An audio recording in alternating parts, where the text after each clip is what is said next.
మరి దీనిపైన ఏం చర్యలు తీసుకుంటారా మేడం? ఏం చర్యలు తీసుకోవాలి? అప్పుడు మాకు సాధ్యమైనంత మా మున్సిపాలిటీ వర్కర్స్ కానీ సాధ్యమైనంత వరకు మేము క్లీన్ చేస్తాం. చర్యలు తీసుకోవడానికి ఇప్పుడు ఏం కాదు కదా, అది ట్రై చేస్తాం. ఏదైనా అలా చర్యలు తీసుకోవడానికి ప్రయత్నం చేస్తాము,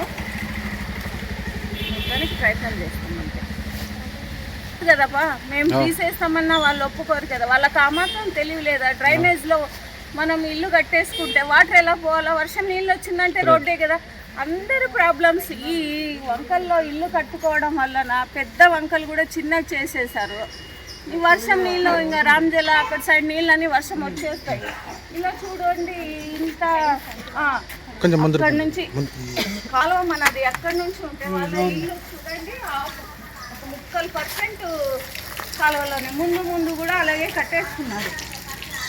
దీంట్లో జేసీబీ కూడా పోదు. మా వర్కర్స్ కూడా దిగి చేయలేదండి దీంట్లో వర్క్ కూడా. నేను ఇంకా వర్షం వచ్చినాక ఇంట్లో రాకపోతే ఎక్కడ పోతాయి నీళ్ళు? కొంచెం ప్రజలు కూడా ఆలోచన చేసి ఇల్లు కట్టుకోవాలి. వంకలు పక్కన ఉండేటప్పుడు చిన్నగా అయినా పర్వాలేదు, వంకలు ఇడిచి ఇల్లు కట్టుకోవాలన్న ఆలోచనే లేదు.